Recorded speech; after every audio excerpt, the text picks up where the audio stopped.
Assalamualaikum warahmatullahi wabarakatuh. Wassalatu wassalamu ala rasulillah wa ma taufiqi illa billah.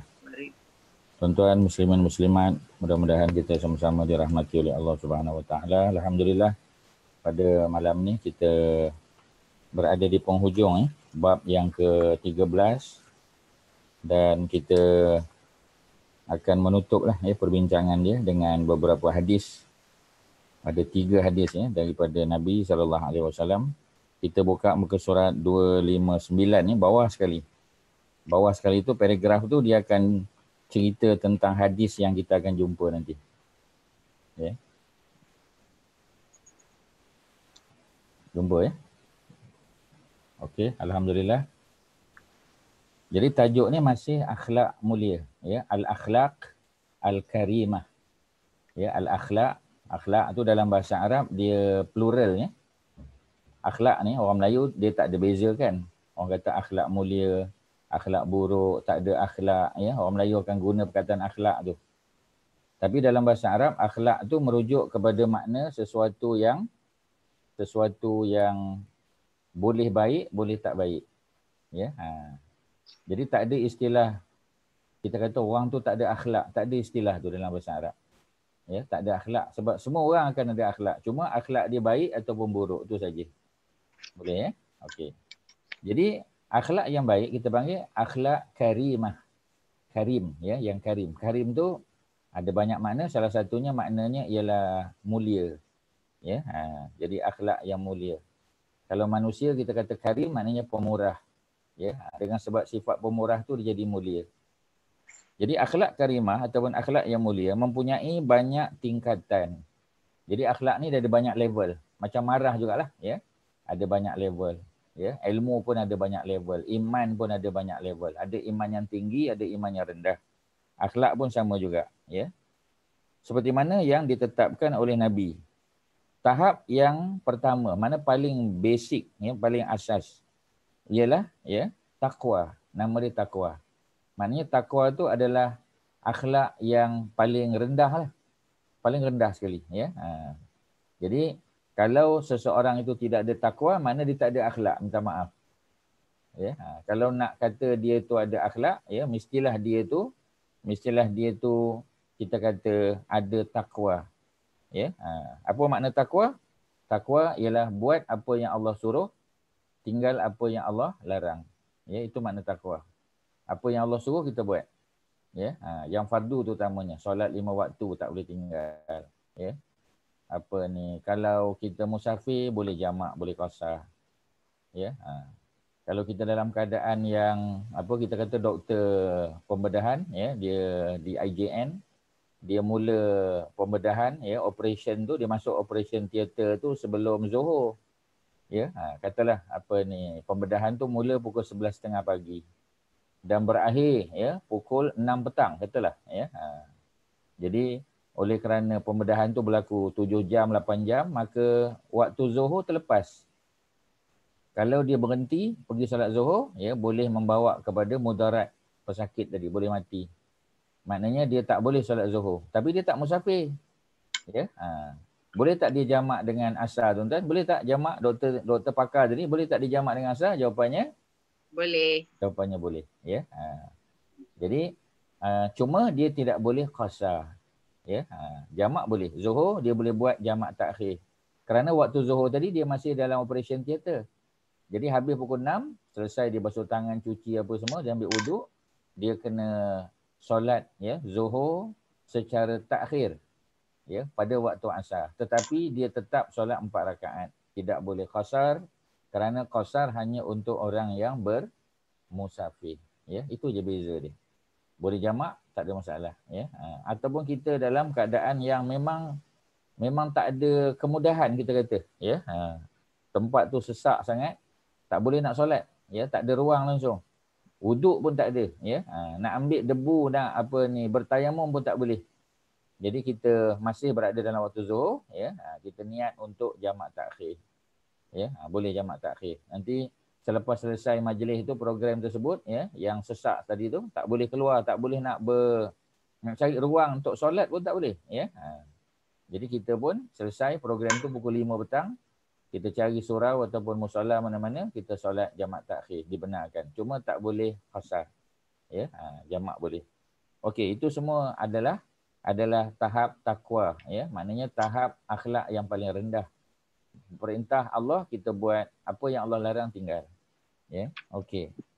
Tetapi ya, ada dia punya apa Maaf kita Ustaz. panggil? Ya, silakan. Kalau macam doktor tu dia tahu operation tu akan berpanjangan, tapi dia masih dalam waktu zuhur dan katakan, kadang operation ada complication. Kalau dia nak buat solat dalam waktu zuhur, in anticipation, dia akan terlangsung waktu. Boleh tak? Ataupun tadi Ustaz kata dalam waktu zuhur, dia tahu dia akan terlepas, dia buat niat dalam waktu zuhur, masa dalam operation theater, dia akan jamak takhir. Tapi kalau dibuat sebelum tu, maknanya sebelum masuk waktu zuhur? Betul, dalam waktu zuhur lah. Sebelum dia buat operation lah.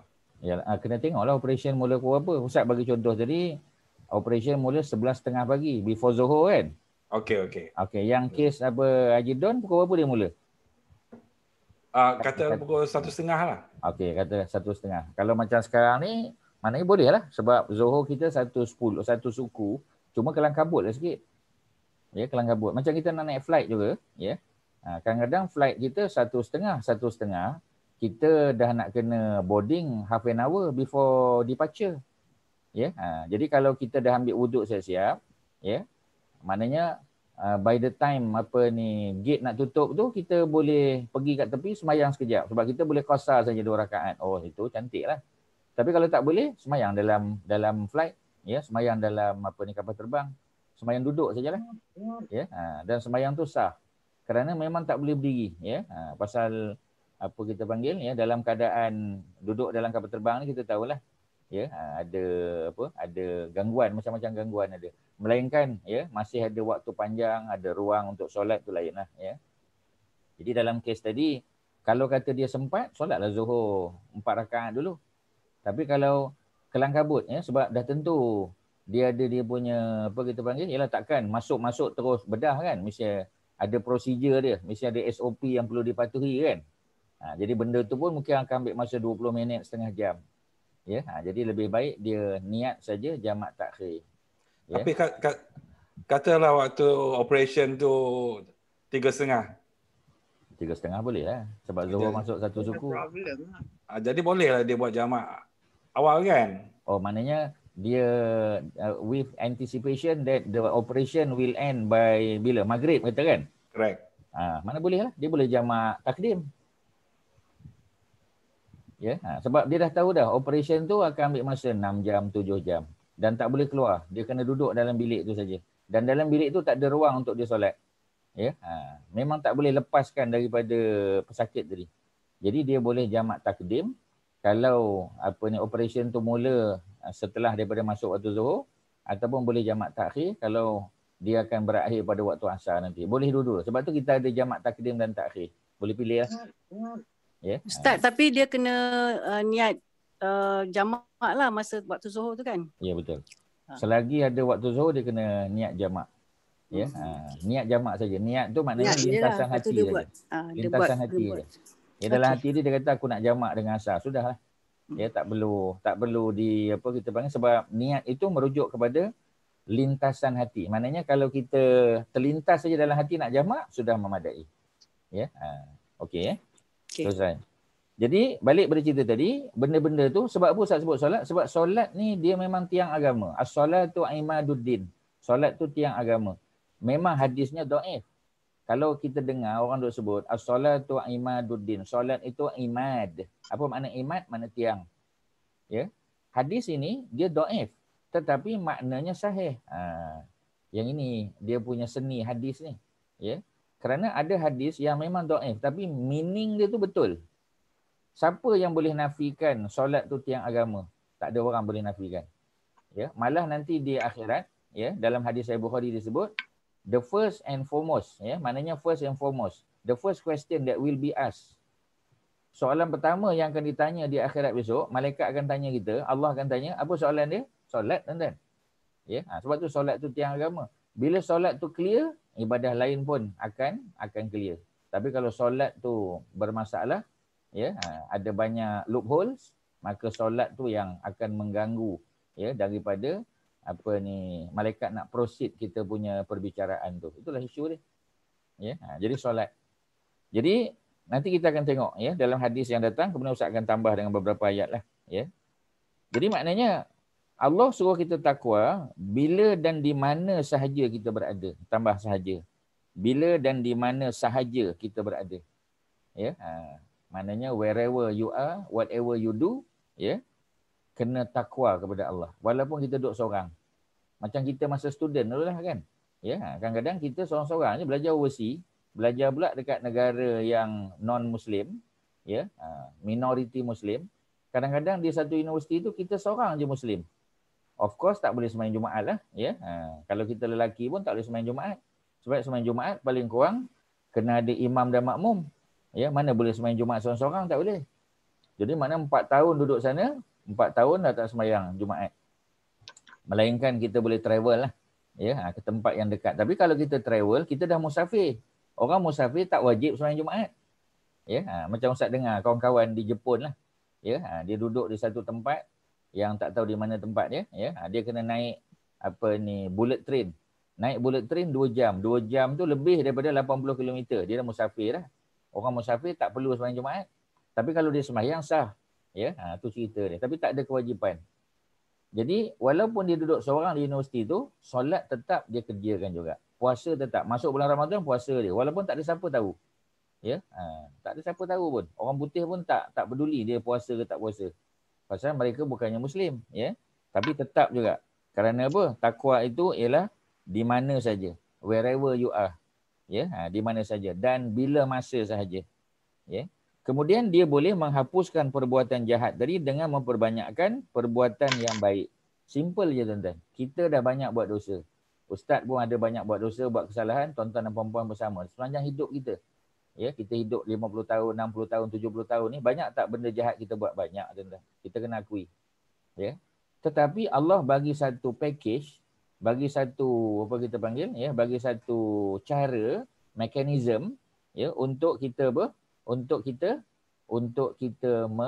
menghapuskan dosa tersebut. Dengan cara apa? Dengan, ya, bertaubat of course. Tapi di sini disebut melakukan perbuatan yang baik. Kita cover balik yang jahat-jahat tu, kita cover dengan perbuatan baik. Of course dengan istighfar dan taubat lah, ya. Antaranya adalah dengan bersikap baik terhadap orang lain. Masuklah hadis dia. Ya, muka surat 260, cuba tuan-tuan tengok dalam hadis, ya. Riwayat daripada Abu Zar, ya, riwayat daripada Abu Zar. Jadi Abu Zar Al-Ghifari sebut, apa Abu Zar sebut tuan-tuan? Abu Zar kata, Nabi telah bersabda. Apa sabda Nabi? Ya, apa Nabi kata tuan-tuan? Nabi kata, ittaqillah, bertakwalah kamu kepada Allah, ya, ittaqillah. Haitsuma kunta. Haitsuma tu maknanya di mana saja kamu berada, bila-bila masa saja kamu, ya, kamu pada waktu bila pun. Jadi ittaqillah, ya, bertakwalah. Selalu kita dengar ittaqullah. Kalau ittaqullah tu untuk plural. Sebab bahasa Arab ni dia memang sangat mementingkan singular plural, tuan-tuan. Bahasa Arab ni dia gender based, ya, dia masculine feminine, dan dia juga, ya, sangat mementingkan seorang ke, 2 orang ke, 3 orang. Singular ke, dual ke, plural. Sebab tu kadang-kadang kita dengar ittaqullah, kan, masa kita dengar khutbah, kan, Datuk Osman, ya, bisa kita dengar khutbah, khatib akan kata ittaqullah, ya, itu untuk ramai. Tapi kita kena ingat, ya, ini ialah Nabi sedang bercakap kepada Abu Zar. Ya, Nabi kata kepada Abu Zar seorang. Nabi kata ittaqillah, ya Abu Zar, ittaqillah, wahai Abu Zar, takwalah engkau kepada Allah. Maknanya Nabi sedang addressing one person. Ya, a singular person, ya. Maknanya a single person, siapa dia? Abu Zar. Nabi sedang bercakap dengan dia. Tapi kalau Nabi bercakap dengan para sahabat yang ramai, Nabi akan kata ittaqullah. Itu beza dia, tuan-tuan, ya. Haitsuma di mana-mana sahaja kunta kamu berada. Kemudian wa'at bi asyi'ata al-hasanah, ya. Dan ikutilah setiap kejahatan yang kamu lakukan itu dengan hasanah, kebaikan. Bukan makna kita kena buat jahat lepas tu buat baik, bukan. Ya. Maksudnya di sini ialah kalau kita tersilap, kita sudah tersalah langkah, ya. Kita buat benda jahat. Maka bila kita tersedar, astagfirullahalazim, ya. Ya Allah, aku minta ampun, ya Allah, aku dah tersilap. Terus kita cover dengan kebaikan. Terus kita buat kebaikan, ya. Itu makna wa'atbi'is sayyi'ah. Wa'atbi' dan ikuti setiap benda kejahatan yang kita buat itu sayyi'ah al-hasanah dengan kebaikan. Jadi kalau kita tersedar, ya, kita terus istighfar, kita terus bertaubat pada Allah dan kita cover dengan kebaikan. Ya, dengan kebaikan. Kemudian apa? Contoh kita kata kita berborak-borak, kita panggil, kita mengata orang.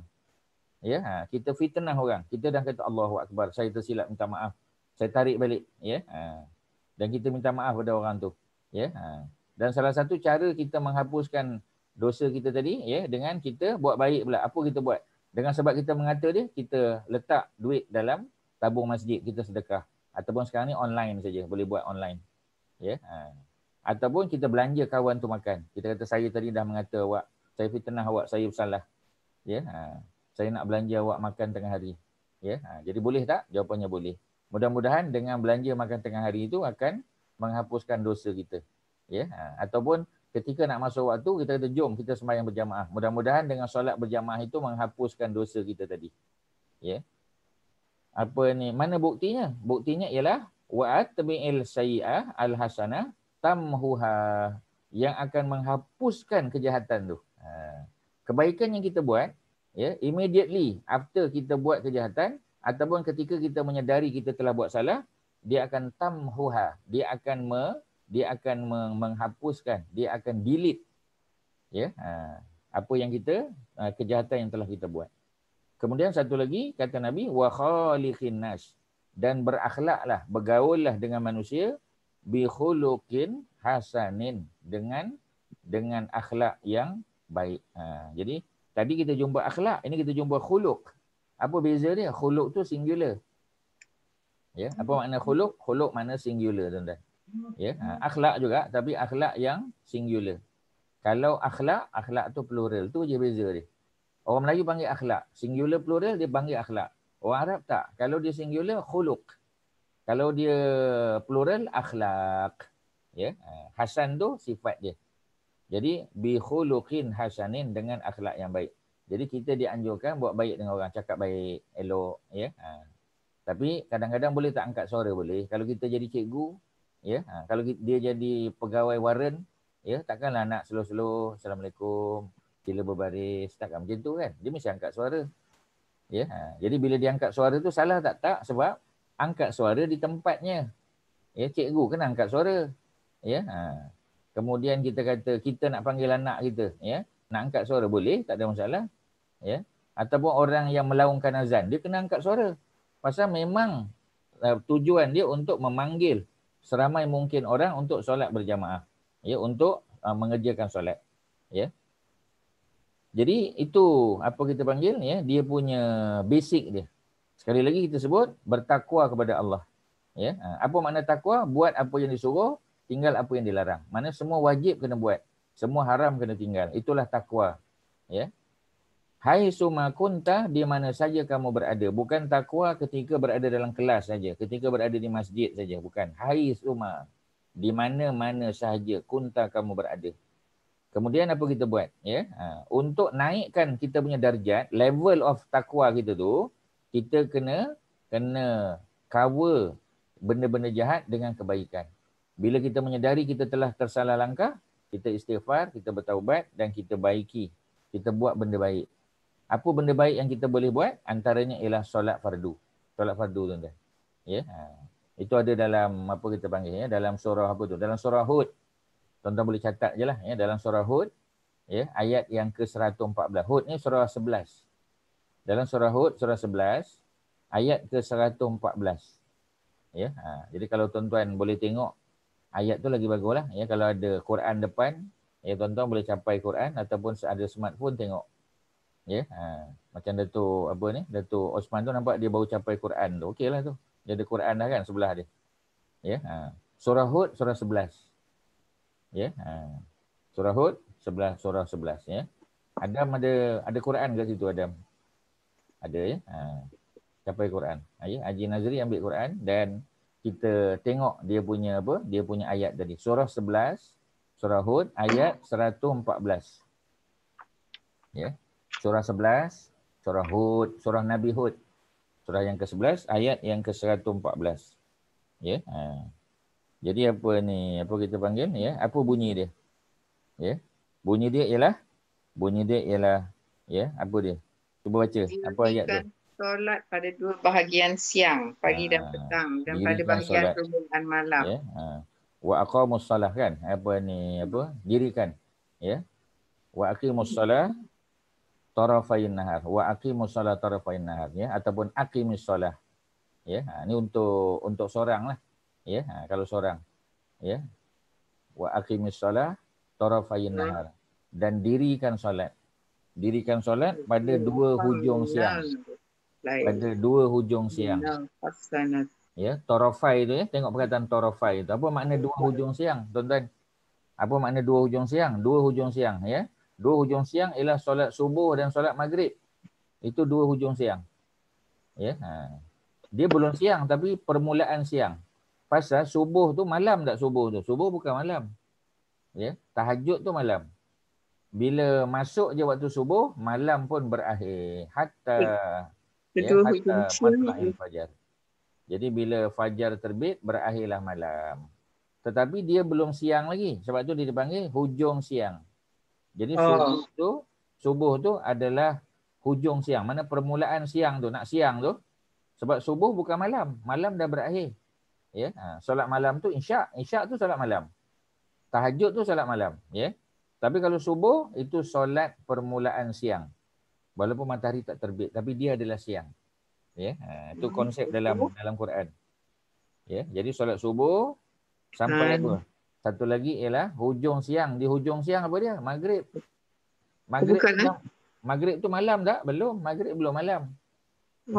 Bila malam bermula? Malam bermula ialah apabila masuk waktu, tuan-tuan, bila malam bermula masuk waktu isyak. Masuk waktu isyak. Ya, masuk waktu isyak itulah malam. Jadi kalau orang tanya kita, apa ni, kamu solat malam tak? Alhamdulillah saya solat malam.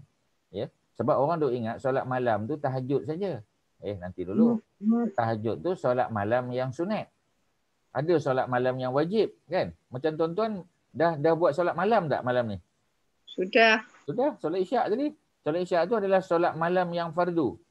Dah buat tak solat sunat malam? Malam ni dah ada buat tak solat sunat? Dah buat? Dah. Dah. Apa nama solat tu? Ba'diyah. Ba'diyah isyak.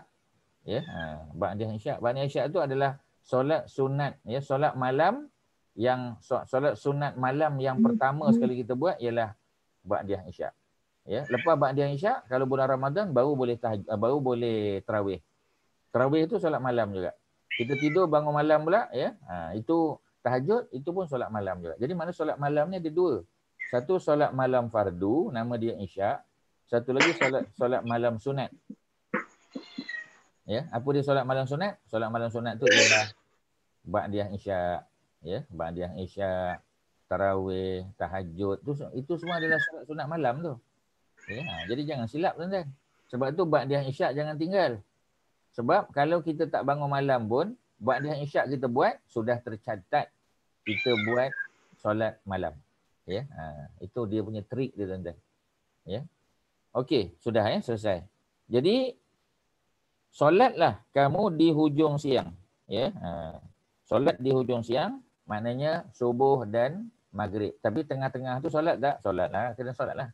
Jadi bila disebut dirikanlah solat di dua hujung siang, maknanya subuh, zuhur, asar, maghrib. Berapa solat tuan-tuan? Ada 4. Ada 4 solat. Ya, jadi ada 4 solat. Kemudian wazulafan minal lail, dan sedikit daripada malam. Sedikit daripada malam tu solat apa? Solat isyak. Sebab tu ada 5 solat, ya.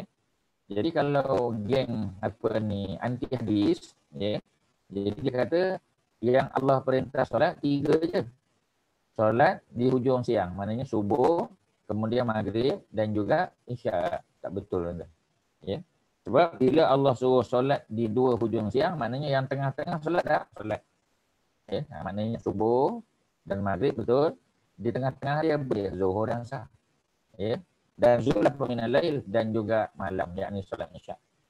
Jadi Allah perintah kita supaya buat solat fardu tadi 5 waktu. Innal hasanat yuzhibna sayyi'at. Sesungguhnya kebaikan-kebaikan akan menghilangkan keburukan, kejahatan. Sama macam hadis tadi. Kalau kita buat jahat, kemudian kita ikuti dengan solat fardu, mudah-mudahan kejahatan tadi akan diampun oleh Allah Subhanahu Wa Taala.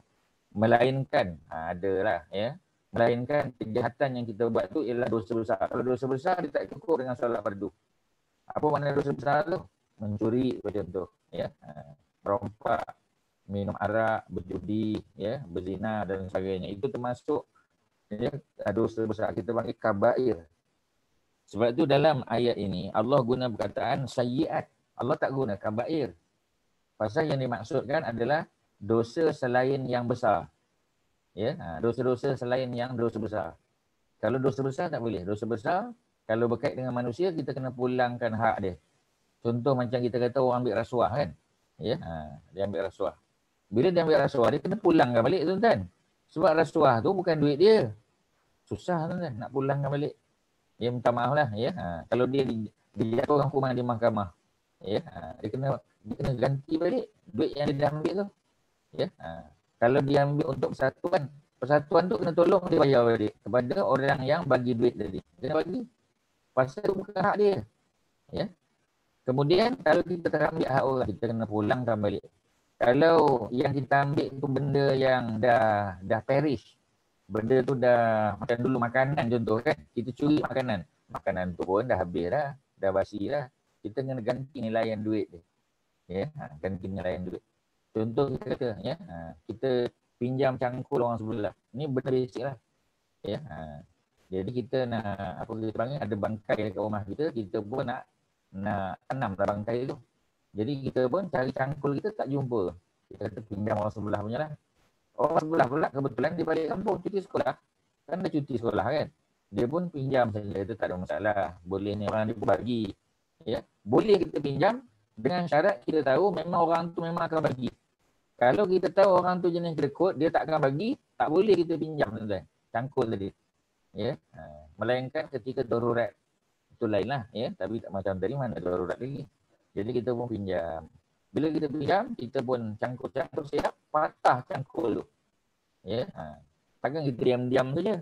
Kita kata diam-diam, dia pun tak tahu. Kita pun sorokkan, tanam cangkul tu dengan bangkai yang kita tanam sekali tadi.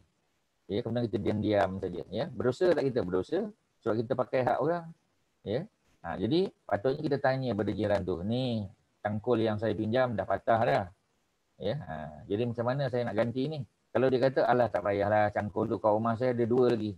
Oh iya ke? Nampak 1 je? 2 lagi saya simpan lah, dia kata. Ya. Jadi maknanya dia dah halalkan. Tak apalah. Tapi kalau dia kata mana boleh kena bayar tu, cangkul tu special tu, handmade tu. Ya, berapa harga dia? Taklah mahal sangat, dalam 250. Kita kena bayar 250 tuan-tuan. Ya. Baru Allah ampun dosa. Kerana dosa berkait dengan manusia. Dosa berkait dengan Allah, kita minta dengan Allah saja. Dosa berkait dengan manusia, kena jumpa orang tu, kena bayar ganti rugi. Bukan senang lah, ya. Itu cerita. Jadi sebab itu Allah kata sayyiat, maknanya kesalahan-kesalahan yang bukan dosa besar. Ustaz dah bagi contoh dah. Ni, ada cerita ayat ni tuan-tuan. Ya, kalau tuan-tuan masih ingat lagi, mungkin boleh ingat kalau Ustaz cerita balik. Kisah seorang sahabat Nabi tu. Ni zaman Nabi ni. Kes ni berlaku zaman Nabi. Ya, cerita bagaimana ayat 114 ni turun tuan-tuan. Seorang sahabat Nabi, dia peniaga kurma. Maknanya ni di mana ni? Mekah ke Madinah tuan-tuan? Kalau dia peniaga kurma, ni cerita Mekah ke Madinah? Datuk Azizul? Madinah. Mesti Madinah lah. Ya, takkan meniaga kurma di Mekah kan? Memanglah di Mekah pun ada kurma, tapi kurma yang diimport daripada Madinah lah. Jadi, bila dia meniaga kurma, ya, dia datang seorang lelaki, seorang perempuan, ya, yang nak beli kurma grade A lah. Ya, grade A. Jadi bila dia nak beli kurma grade A, kata lelaki tadi, sahabat Nabi tadi, tak sebut nama dia. Ya, maknanya ulama hadis sembunyikan nama dia untuk jaga dia punya aib tadi. Ya. Jadi sahabat Nabi tadi tu pun kata pada perempuan tadi, kalau kamu nak kurma grade A ni ada, tapi di rumah saya, di dekat kedai ni dah habis dah stok. Kata lelaki tadi, kalau kamu nak juga cepat, kamu ikut saya balik rumah. Saya akan ambil ke rumah, belilah apa kita panggil kurma yang di rumah saya nanti. Kata perempuan tadi, tak apalah, memang saya tak. Ya, mungkin dia tak duduk di Madinah, dia duduk di luar Madinah. Dia nak cepat. Jadi dia pun ikut lelaki ni balik. Lelaki ni sahabat Nabi. Ya. Bila sampai di rumah, lelaki tadi, sahabat tadi ambil kurma bagi kat perempuan. Jadi syaitan telah bisik dekat telinga dia. Ya. Dia nampak perempuan ni cantik sangat. Memang perempuan cantik pun. Ya. Jadi apa lelaki tadi buat, tuan-tuan? Lelaki tu dia peluknya perempuan ni. Ini sahabat Nabi, tuan-tuan. Tapi dia kan manusia biasa. Ya. Jadi dia pun peluk perempuan ni, diciumnya perempuan ni. Ya. Tetapi perempuan ni kemudiannya dapat melepaskan diri. Dia dapat melepaskan diri, tuan-tuan. Ya. Jadi maknanya tak ada berlaku lebih pada itulah. Sekadar dia peluk dan dia cium. Ya, perempuan ni dapat melepaskan diri. Bila perempuan ni lepaskan diri, yang sahabat Nabi tadi istighfar, ya Allah, aku dah buat salah. Buat salah, menyesal dia, tuan-tuan. Ya. Tapi tadi dia didorong oleh syaitan. Ya. Maka akhirnya apa yang berlaku? Dia cepat-cepat pergi cari Rasulullah. Dia pergi cari Nabi. Ya, ni cerita Ibnu Katsir dalam tafsir ayat 114 surah apa tadi? Surah Hud. Ya, Ustaz dah pernah cerita dekat tuan-tuan, dah 2-3 kali lah dia cerita. Tapi macam biasalah tuan-tuan, true time ni kadang kita lupa lah. Especially kalau tuan-tuan apa kita panggil tak salin, memang tak ingat lah. Ya. Jadi apa yang berlaku, tuan-tuan? Yang berlaku ialah dia jumpa Nabi. Ya. Bila dia jumpa Nabi, dia cerita apa yang telah berlaku tadi. Tapi Nabi tak respon sebab ayat Quran belum turun. Ini isu baru ni. Belum ada kes ni sebelum ni. Kes seorang lelaki peluk seorang perempuan, cium perempuan yang bukan mahram dia. Kemudian dia menyesal. Ya. Macam mana nak buat tak tahu. Nabi pun tak boleh nak bagi keputusan sebab ayat Quran tak turun lagi. Ya. Jadi kemudian masuk waktu asar. Ya, dalam riwayat sebut waktu asar. Jadi Nabi jadi imam, lelaki tadi ikut sembahyang berjamaah bersama Nabi. Dia jadi makmum Nabi lah. Bila habis solat, turun ayat 114. Innal hasanat yudhibun sayyi'at. Ceritanya cerita solat. Dirikanlah solat di 2 hujung siang, 4 waktu. Wa zulafa minal lail, dan sedikit daripada malam, 5 waktu kan. Ya. Dan apa lagi? Ya, sesungguhnya kebaikan-kebaikan itu dapat menghilangkan sayyi'at, keburukan-keburukan. Ya.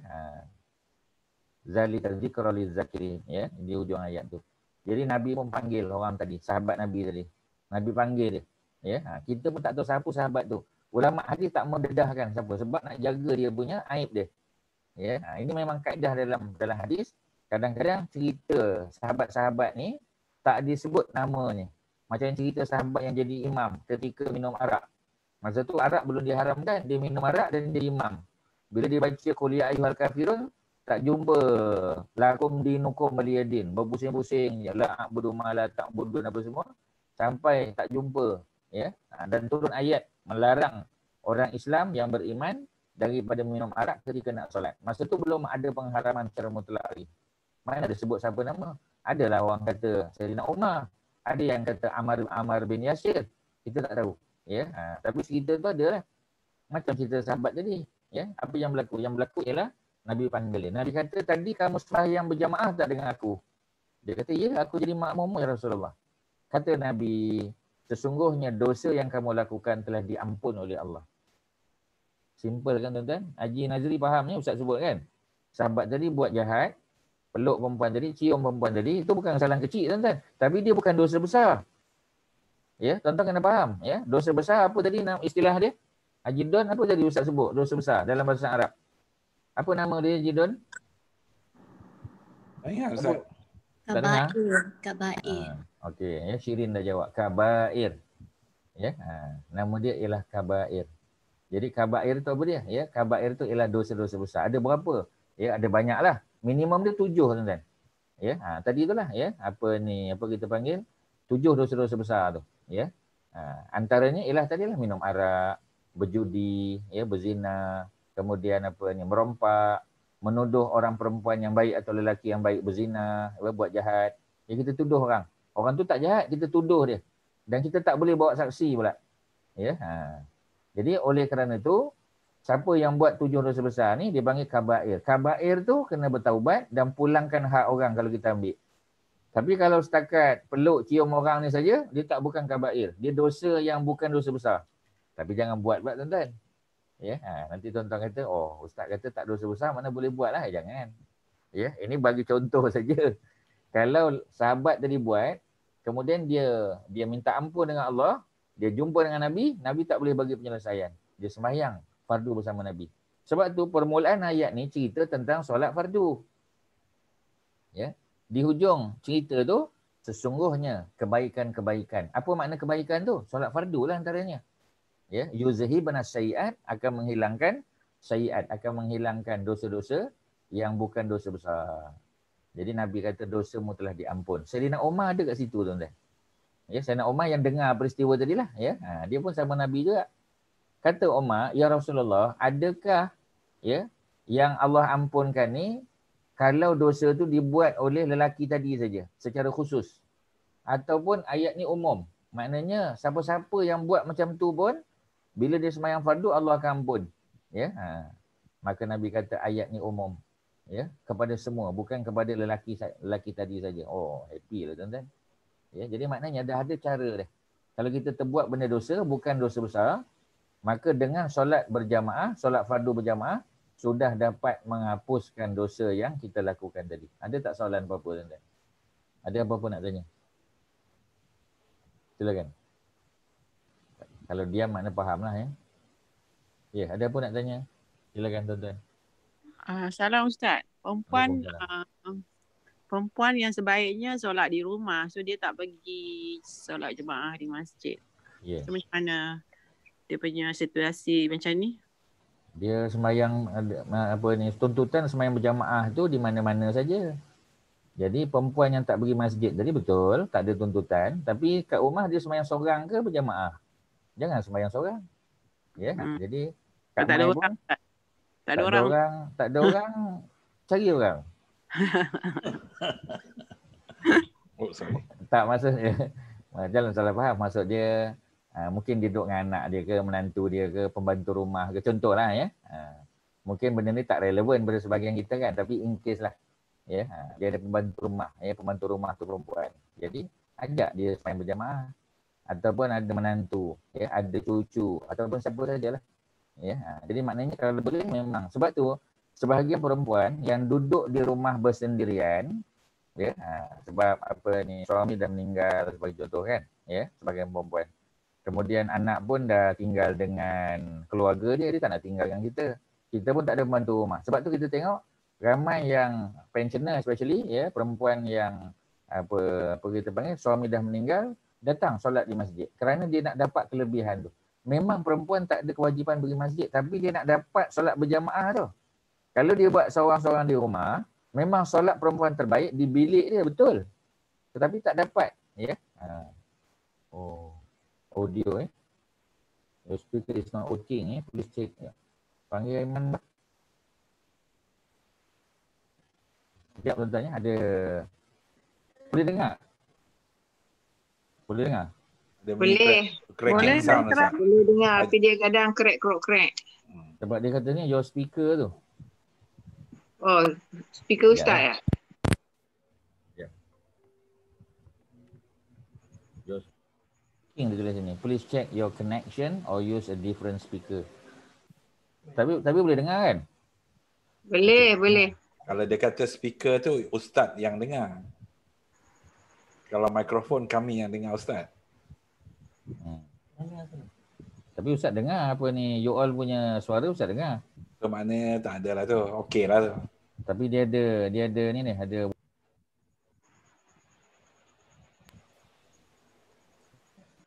Terputus tadi Ustaz punya suara. Terputus.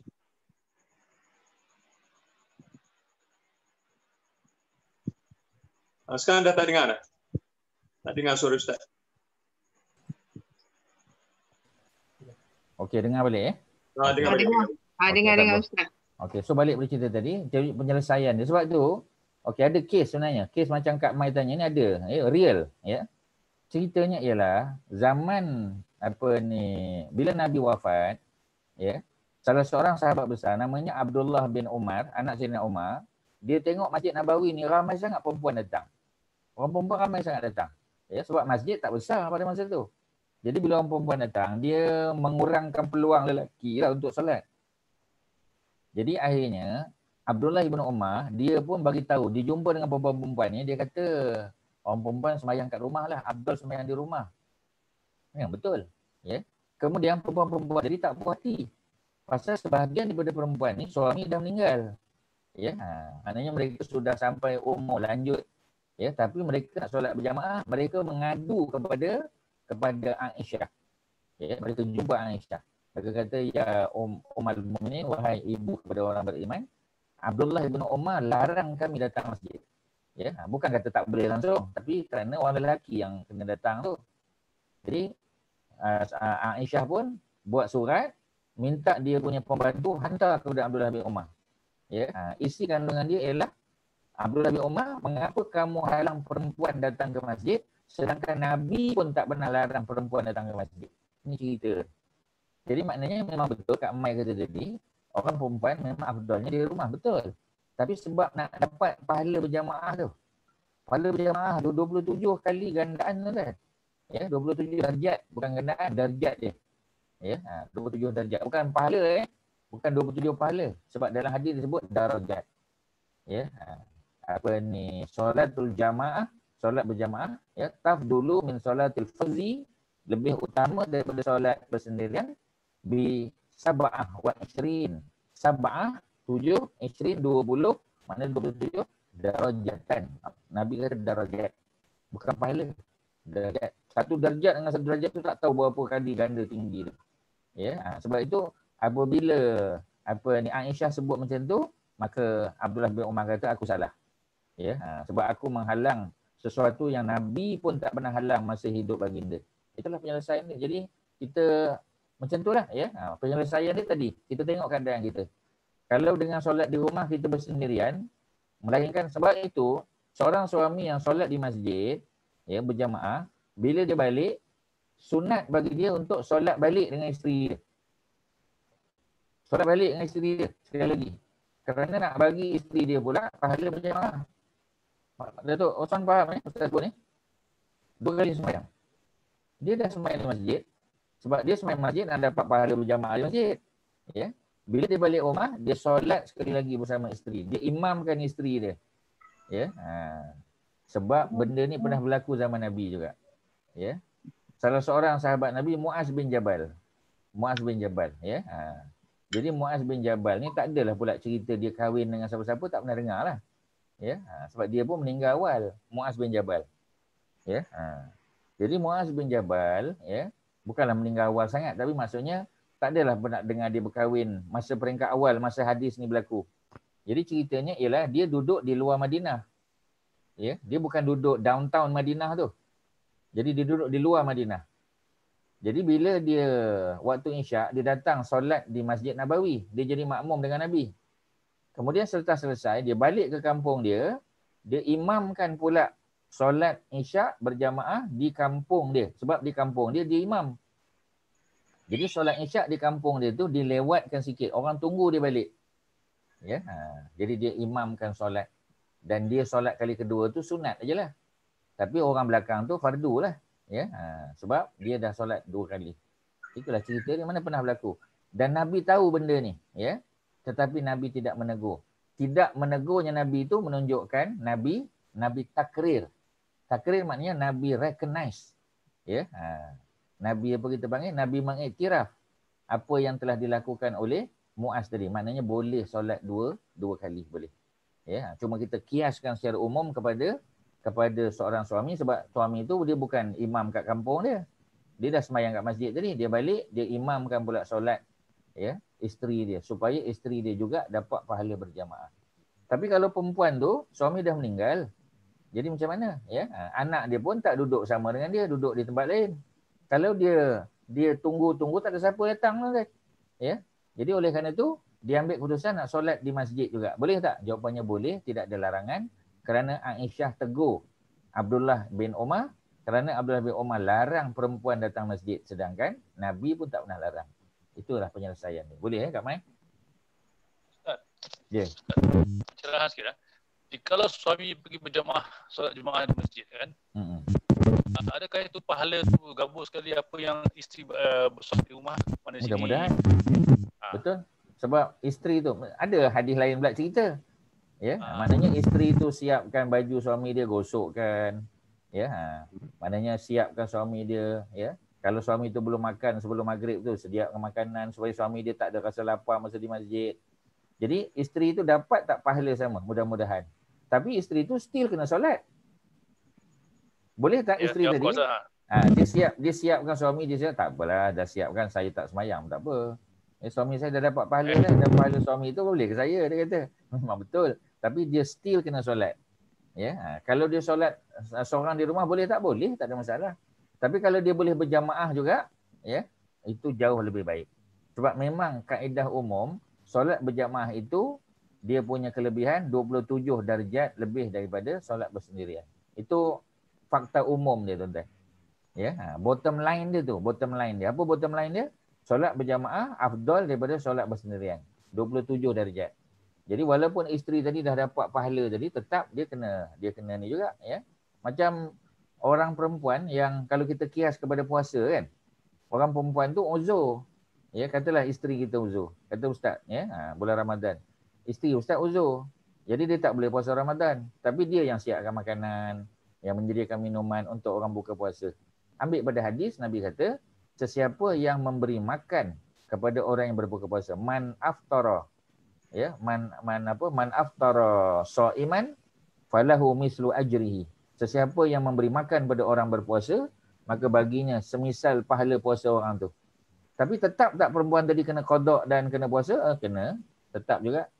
Ya, cuma puasa dia tak ada cerita puasa sendiri, puasa berjamaah tak ada. Tapi solat tak boleh. Kerana solat dia ada solat sendiri dan solat berjamaah, dia ada beza. Ya, itu cerita dia. Jadi maknanya bila Datuk Azizul nak pergi masjid, Datin Ani dapat pahala kalau dia sediakan. Tetapi ya, kalau di rumah dia boleh tak sembahyang berjamaah? Kalau ada anak ke ada siapa di rumah dia boleh, okeylah, clear lah. Tapi kalau tak ada, maknanya balik sembahyanglah sekali lagi dengan isteri. Ya, tambah pahala. Datuk Azizul pun dapat 2 kali pahala. Ya, Datin Ani pun dapat pahala berjamaah, tu cerita dia, tuan-tuan. Kalau dia tidak memberatkan lah, ya, tu cerita dia lah. Ya. Okey, itu cerita dia. Kalau kita boleh bagi beberapa alternatif ya dalam kehidupan kita. Sebab agama ni jangan ambil berat sangat, tuan-tuan, ya. Agama ni dia memudahkan. Tetapi jangan dimudah-mudahkan. Ya, dia memang mudah. Agama ni dia mudah. Tetapi jangan dipermudah-mudahkan sangat. Ya, ada cara, ada kaedah dia. Macam Muaz tadi kan, patutnya orang lain lah jadi imam pula di kampung. Tak. Ya, dia juga orang nak. Sedangkan dia pergi sembahyang bersama Nabi dulu. Orang kampung kata tak apa, sebab orang kampung dia petani. Jadi mereka buat kerja dulu, siap apa semua sebagainya, ya. Bila mereka dah ready, baru baru Muaz balik. Muaz mengimamkan solat Isyak yang kali kedua. Ya, tadi dia sembahyang bersama dengan Nabi. Sekarang dia mengimamkan pula. Itu cerita dia, tuan-tuan. Ada soalan lain, silakan. Assalamualaikum Ustaz. Waalaikumsalam. Betul lah. Okay, ingat which negara kan we went. Macam mana? Ada satu negara yang kita pergi tu. One of the towns lah. Dia kata ladies are not allowed at all to go to the mosque.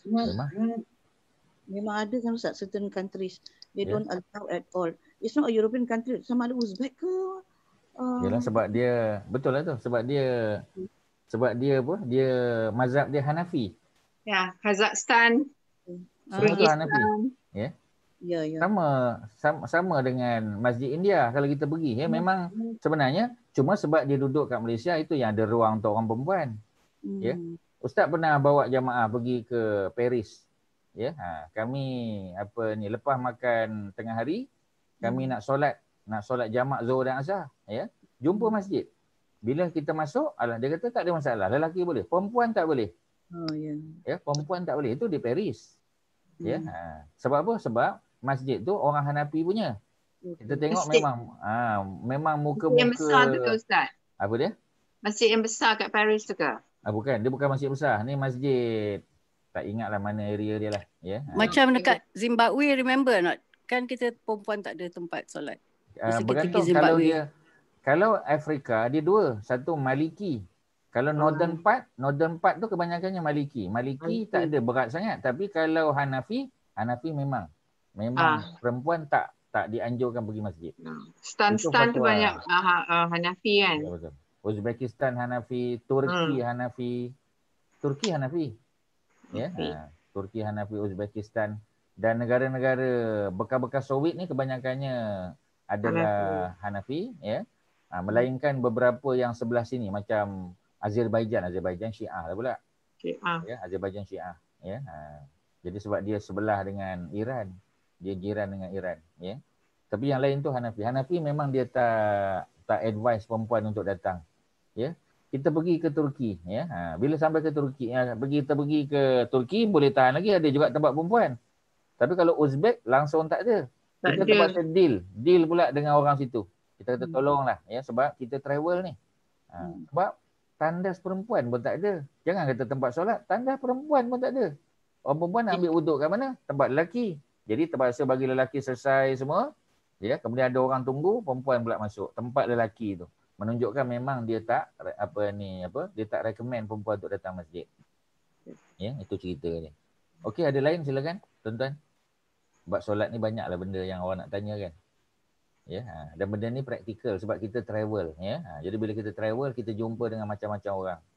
Ya, itu belum cerita ambil wuduk macam mana. Ya, tuan-tuan tak pergi Sudan lagi. Kalau pergi Sudan tengok orang Sudan ambil wuduk kadang takut kita tengok. Dia gosok dia punya tangan tu sampai macam nak melecet. Kita kata apalah, Islam kan tak suruh macam tu.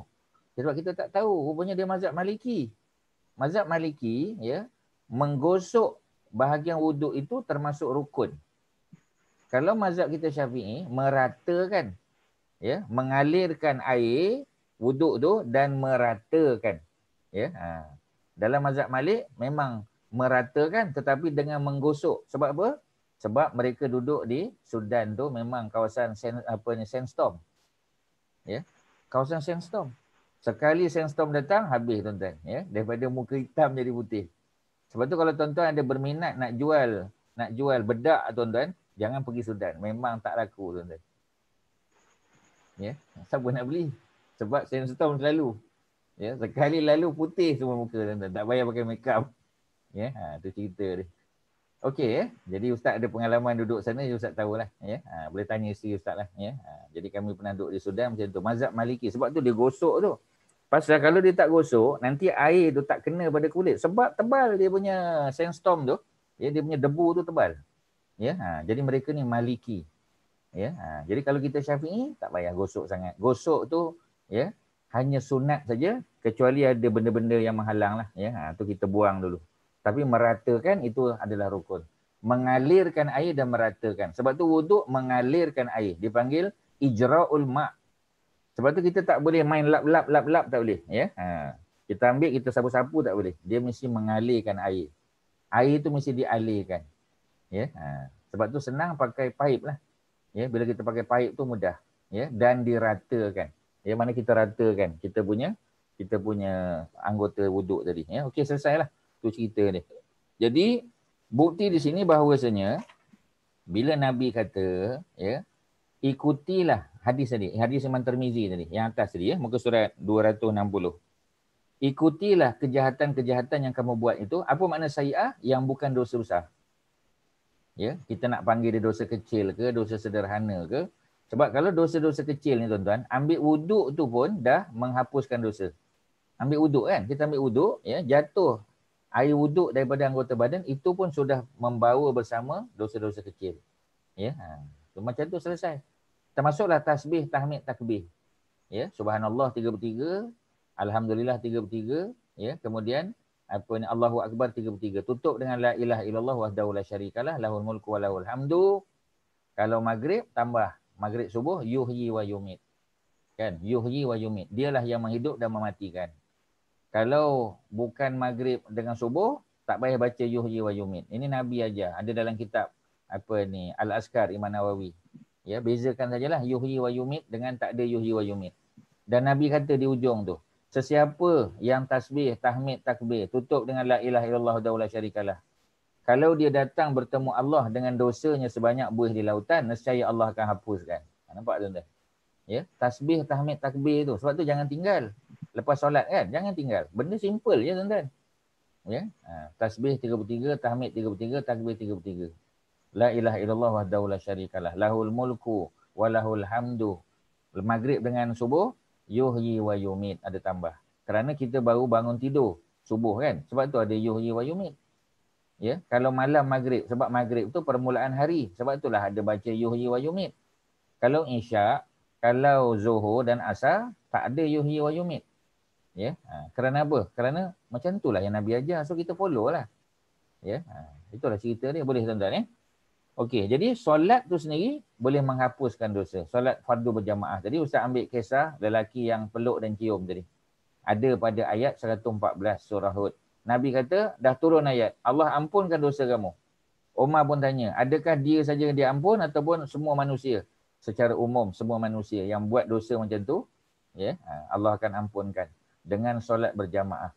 Ya, solat fardu berjamaah. Kerana memang solat fardu berjamaah ni akan menghapuskan dosa tadi.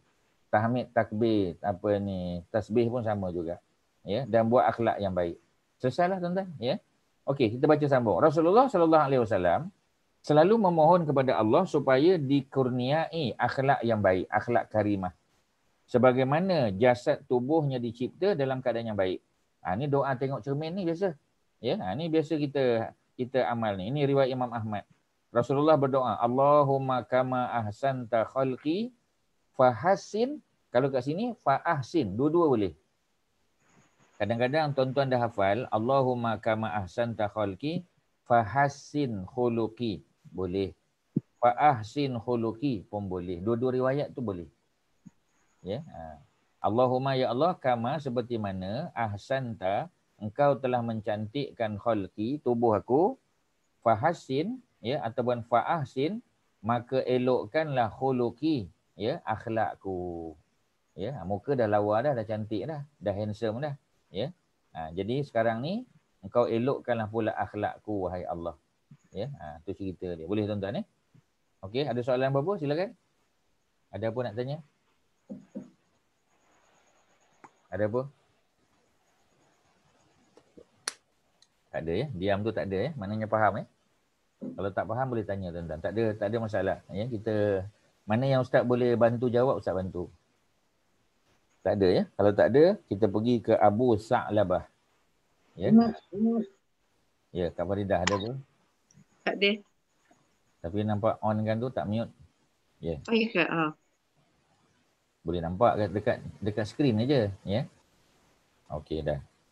Jadi Abu Sa'labah meriwayatkan bahawa Rasulullah bersabda, Inna min ahabbakum ilayya. Inna sesungguhnya. Ustaz terjemahkan satu-satu. Inna sesungguhnya min daripada ahabbakum ilayya.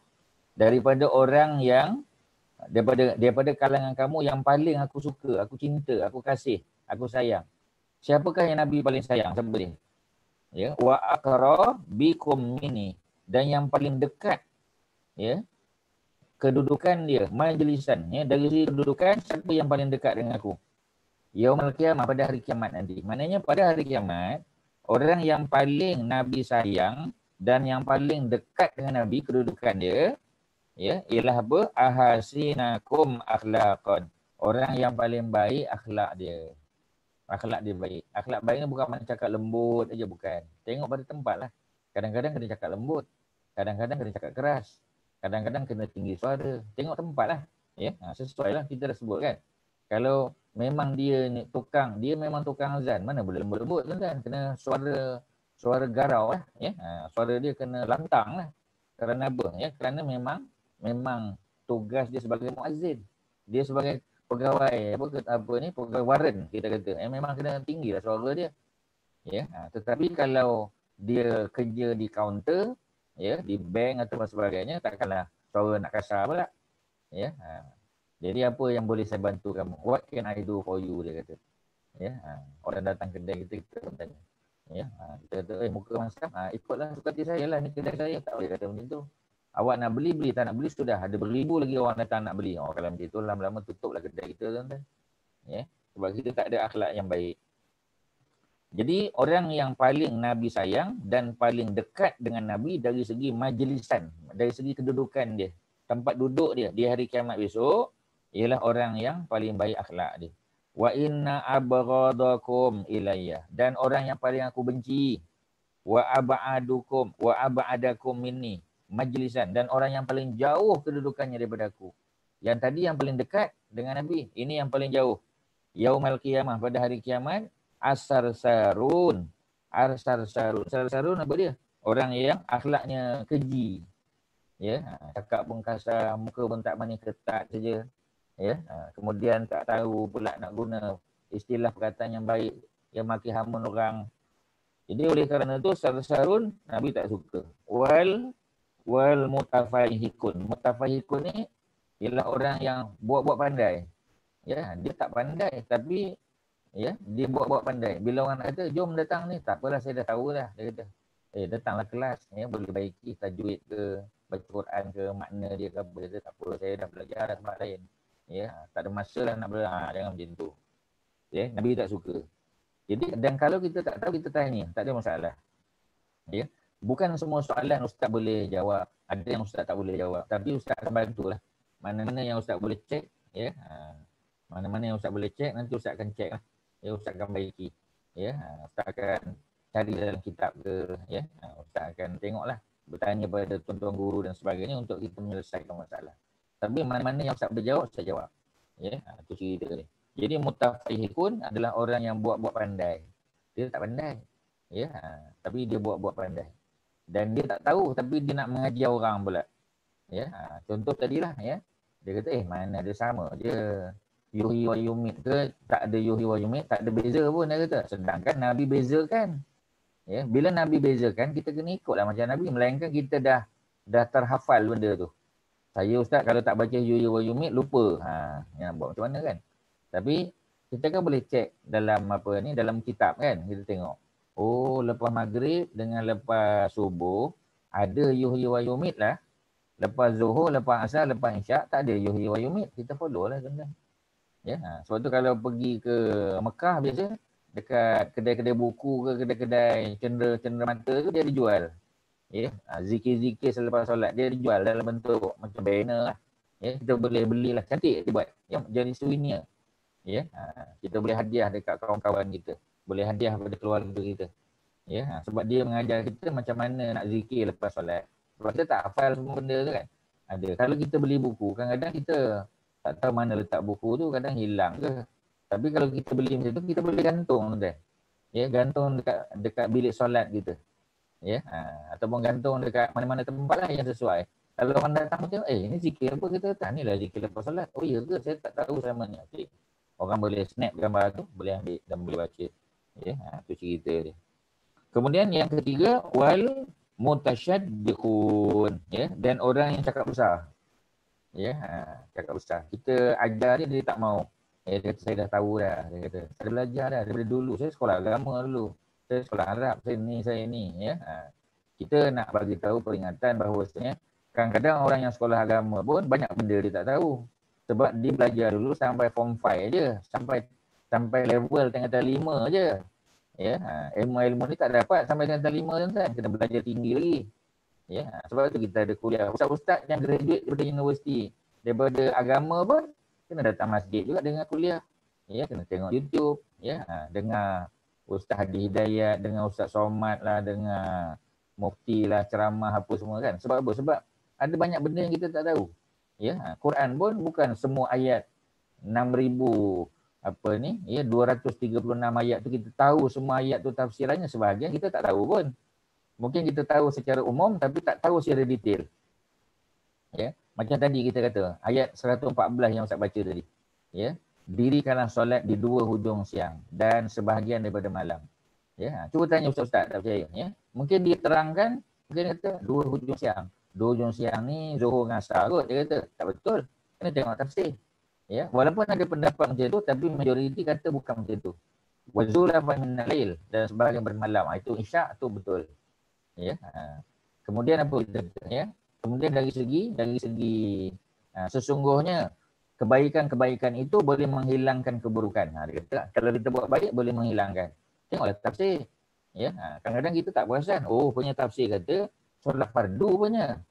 Ada kes dia. Lelaki tadi buat dosa, dia peluknya perempuan tadi, dia ciumnya. Kemudian dia menyesal, dia datang jumpa Nabi.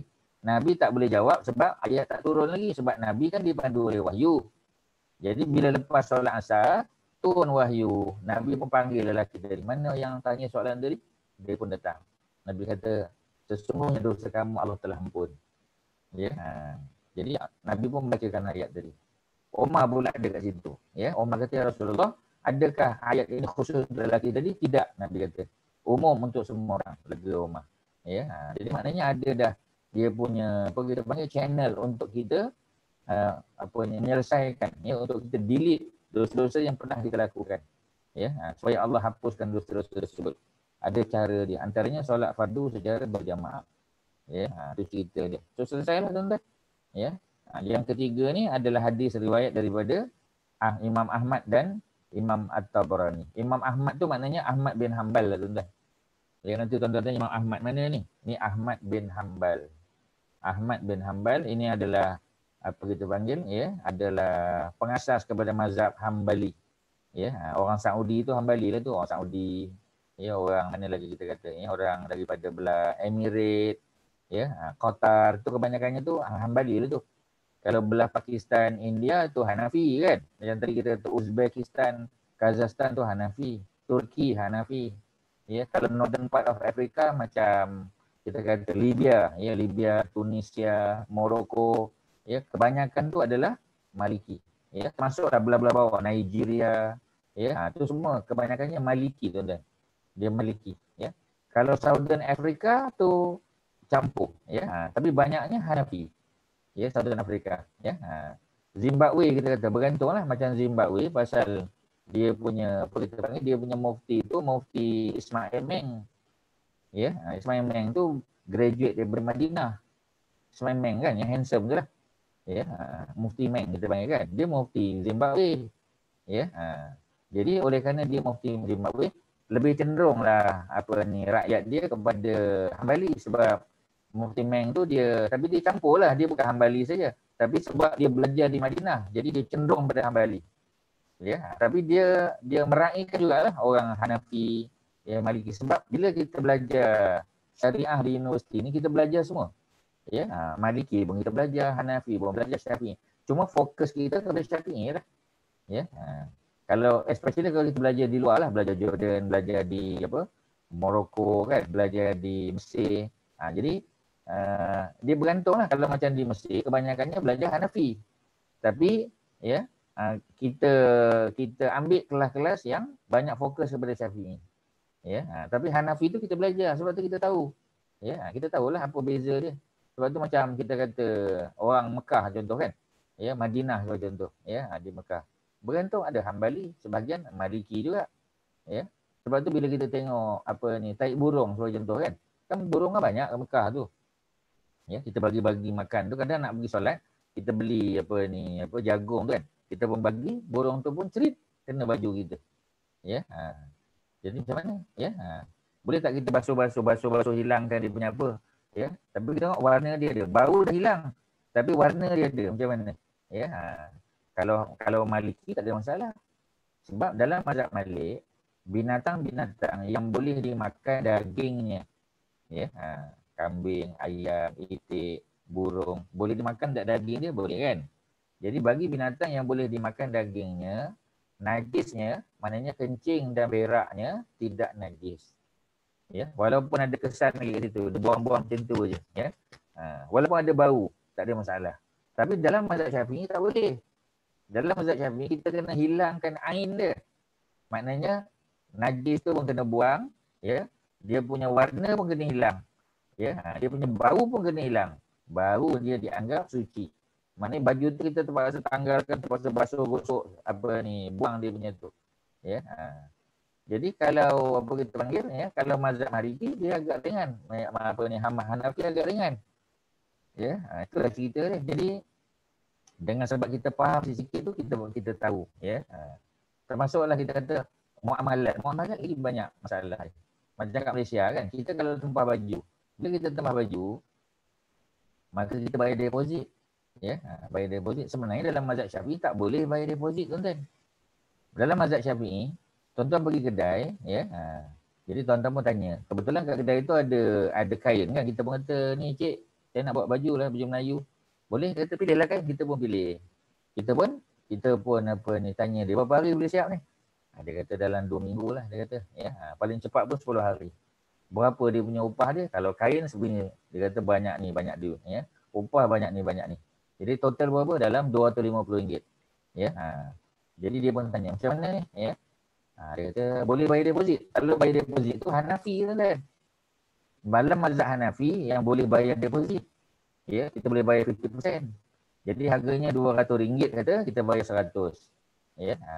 Tapi dalam mazhab Syafi'i tak boleh bayar deposit, kena bayar habis. Ya, dah lah kain tu apa ni kedai punya, ya. Upah dia pun orang kedai tu buat. Ya, buat pula dalam masa 10 hari. Jadi maknanya nak bagi tahu kita kena bayar habis. Dalam mazhab Syafi'i tak boleh bayar deposit. Bayar habis tuan-tuan. Ya, kalau RM200, RM200 kena bayar. Bayar upfront. Ya, belum siap lagi kata. Itu memang dalam mazhab Syafi'i.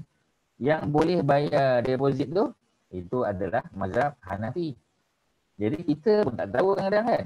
Bila orang tanya macam mana? Ya, saya bayar deposit lah. Ikut siapa tu? Deposit Syafi'i. Mana Syafi'i tu kan? Kita main hentam je, kita kata Syafi'i, bukan Syafi'i.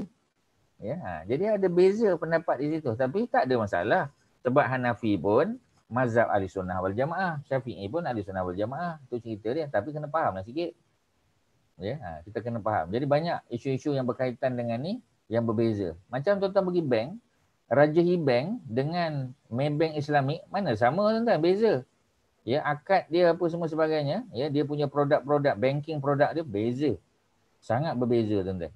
Ya, walaupun asasnya tu ada persamaan tapi dia punya produk tu beza, banking produk dia. Ya, ada banyak-banyak beza tuan-tuan. Ya, sangat banyak berbeza. Ya, even kalau tuan-tuan pakai apa ni Islamic credit card pun ada beza dia kan. Ya, antara Maybank Islamik ataupun bank Islam ataupun bank rakyat dengan apa ni dengan Rajahi lain kan. Ya. Jadi sebab tu kita kata kena belajar sikit-sikit.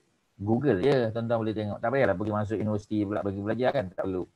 Ya, tu itulah cerita. Ustaz, bila ada konflik between mazhab ni, satu kata boleh, satu tak boleh, bukan nak buat mudah-mudah, tapi kalau nak kan Ustaz kata tadi agama ni mudah, bukan nak dimudah-mudah kan. Boleh tak kita ambil yang macam kalau taib burung tu, kita ikut yang Maliki tadi? Boleh, tapi dengan syarat kena belajarlah, kena faham. Kita tak boleh main ikut-ikut je. Tapi maksudnya ikut-ikut tu apa tu? Kita tahu dia boleh, jadi dari segi tu kita ikut dia. Tapi kena belajarlah, kena tahulah. Memang apa betul yang nak dibelajarkan tu Ustaz? Pasal taib burung tu. Macam kita belajarlah, kena tahu dalil dia juga. Bukan hafal ya. Kena tahu dalil dia. Maknanya ada dalam Quran ayat yang mengatakan begini. Ada hadis yang berkata begini. Bukan hafal, mana mengetahui saja. Bukanlah sampai kita jadi mufti, tidak. Ya, tapi paling kurang macam ni lah. Macam orang tanya kita kan. Macam kita belajar bab tadi. Ya. Takwa ni macam mana? Takwa ni buat apa yang diperintah, tinggal apa yang dilarang. Mana kita tahu betul. Ya. Kemudian takwa ni di mana-mana saja. Haitsuma kunta. Di mana pun kita berada takwa. Ya. Kemudian ada tambah lagi. Benda-benda jahat ni mesti nak dihapuskan, kena buat benda baik. Apa dia? Tak tahu kan?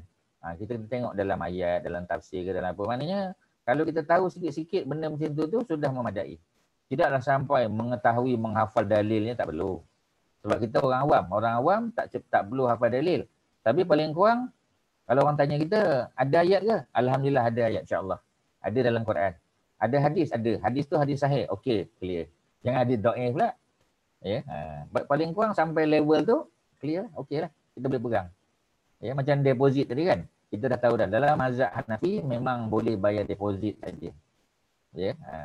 Sebab dalam mazhab Hanafi, dia jaga kebajikan dua-dua. Ya, sebab banyak orang yang menipu tuan-tuan. Ya, ataupun kena tipu. Kalau mazhab Syafi'i, dia banyak melebihkan kepada peniaga tadi. Sebab cuba tuan-tuan tak percaya. Cuba Haji Don pergi ke kedai jahit. Macam ustaz ni depan rumah ustaz ni ada kedai jahit. Kita pergi kedai tu, tengok banyak orang tak ambil baju. Baju dah siap, tak ambil. Dah lah kain tu pakai kedai punya. Sebab tu banyak kedai sekarang, dia tak sediakan kain. Dulu kan ada kain dekat kedai. Sekarang dah tak banyak dah. Ya, sebab dah lah kain tu kita punya. Upah pun dia tak bayar. Sampai sudah kita telefon, dia tak datang. Ya, jadi untuk menjaga kebajikan tukang jahit dan pekedai tadi, maka mazhab Syafi'i berpendapat mesti dibayar penuh. Tak boleh bayar separuh. Dalam mazhab Abu Hanifah pula, ya, Abu Hanifah melihat bahawasanya dua-dua pihak kena dijaga. Sebab tuan-tuan kena ingat, Abu Hanifah peniaga. Imam Syafi'i pegawai kerajaan.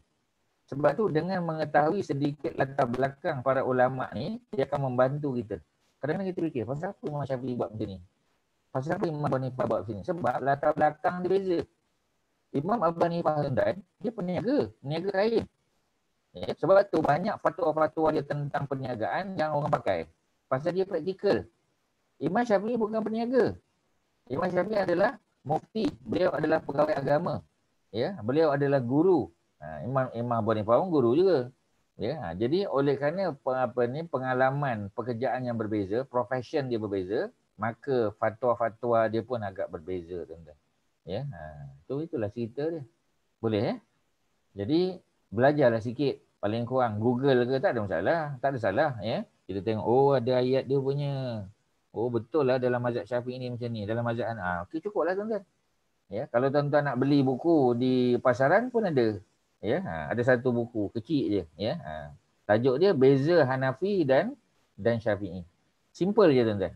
Ya, satu buku nipis saja, dia cerita kat situ sudah. Jadi dalam bab muamalat, dalam bab solat ya. Jadi baru kita tahu. Ya, macam kita solat kan. Dalam mazhab Syafi'i. Kalau tuan-tuan pergi masjid India, masjid Pakistan, tuan-tuan akan tahu. Ya. Orang yang solat dalam mazhab Hanafi ni, bila macam solat maghrib kan. Ya, pasal ustaz pun ada pengalaman, kita tegur. Lepas pada imam amin sembahyang maghrib ni, sembahyang maghrib kat masjid India. Dia pun amin. Lepas amin kita pun baca Fatihah kan. Sebab dalam mazhab Syafi'i tidak sah solat orang yang tak baca Fatihah. Tapi dalam mazhab Abu Hanifah, kalau imam baca Fatihah, makmum tak payah baca. Kalau imam baca kuat, rakaat pertama imam baca kuat, kita tak payah baca Fatihah.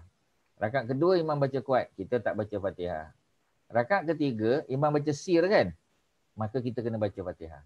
Itu mazhab Abu Hanifah. Mazhab Syafi'i tak peduli. Imam baca kuat ke, imam baca pelan ke, semua orang kena baca Fatihah dalam setiap rakaat. Kan beza tu. Ya. Jadi, kalau kita tanya, ada macam mana boleh beza? Sebab dua-dua ulama ni mentafsirkan secara berbeza. Ya. Apa hadis dia? Ada hadis dia. Mungkin kita tak hafal, tapi paling kurang kita tahu. Ya. Tidak sah solat yang tidak dibaca Fatihah. Itu Imam Syafi'i kata, tidak sah solat. Abu Hanifah kata, tidak sempurna solat orang yang tidak baca Fatihah. Kan beza tu. Satu tak sempurna, satu tak sah. Ya. Jadi sebab tu saya kata kena, at least kita tahulah baca sikit. Bila kita baca sikit-sikit tu, baru kita tahu, macam ni. Sudahlah. Walaupun kita tak hafal hadis dia, tak tahu makna dia sikit-sikit, sudahlah. Tapi janganlah tak tahu langsung. Kita kata ada kawan saya buat, saya pun ikutlah. Tu tak boleh tuan-tuan. Ya. Sebab dia tak boleh taklid. Taklid tu maknanya ikut buta. Kita kena muttabi' dia panggil. Ya. Tak boleh taklid tapi ittiba' dia panggil. Dia ada 3. Ya, level manusia ni ada 3. Ada level yang ikut blindly, itu dia panggil taklid.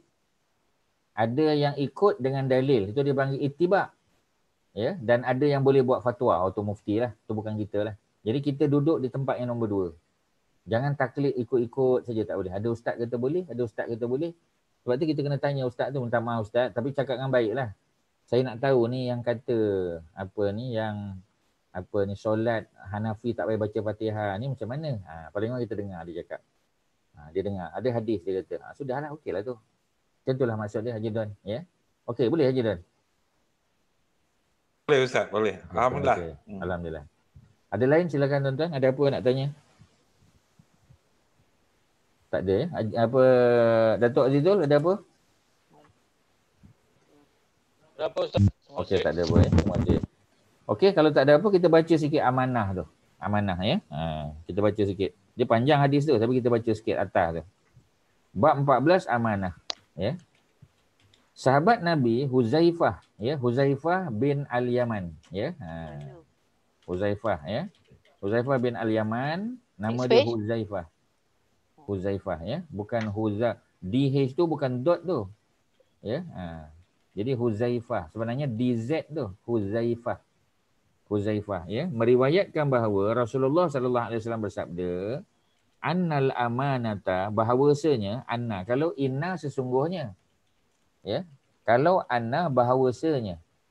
Al amanah, amanah itu nazalat fi, amanah itu Allah turunkan fi jazri qulubir rijal, diturunkan dalam hati rijal. Rijal tu lelaki. Tapi kalau tengok terjemahan dia kata manusia. Mana satu betul ni? Itu Ustaz kata tadi memang nak kena tahulah sikit-sikit. Bahasa Arab tu kena tahu. Walaupun disebut lelaki tapi maksudnya lelaki dan perempuan. Ya. Kerana kalau Allah sebut lelaki maksudnya dua-dua. Kalau Allah sebut perempuan maksudnya perempuan saja. Itu kaedah dalam bahasa Arab tuan-tuan yang kita kena tahulah sikit-sikit. Ya. Apabila Allah sebut lelaki maksudnya lelaki dan perempuan. Wahai orang-orang lelaki beriman. Masuk tak perempuan? Masuk. Tetapi kalau sebut wahai isteri-isteri Nabi, wahai perempuan-perempuan beriman. Oh, tu tak masuk lelaki. Ya. Itu memang kaedah dia tuan-tuan. Yang kita tak payah lawan lah. Sebab itu memang kaedah umum. Semua ulama setuju. Ya. Bahawasanya apabila Allah sebut lelaki, apabila Nabi sebut lelaki, Allah sebut lelaki dalam Quran. Nabi sebut lelaki dalam hadis. Maksudnya lelaki dan perempuan. Dia inklusif. Ya, inklusif. Tetapi kalau dalam hadis sebut perempuan saja, dalam ayat Quran pun sebut perempuan, memang maknanya perempuan saja. Ya. Jadi itulah cerita dia, ya. Boleh ya. Jadi kita applykan dalam hadis ini.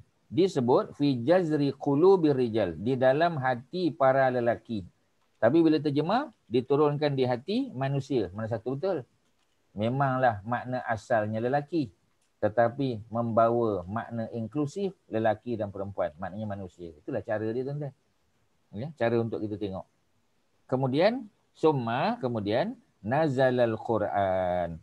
Lepas Allah turunkan amanah dalam hati manusia, Allah datang Quran. Ya, sebab kalau orang tu tak ada amanah tuan-tuan, ya, dia tak boleh nak jaga Quran tu. Quran cakap lain, dia cakap lain.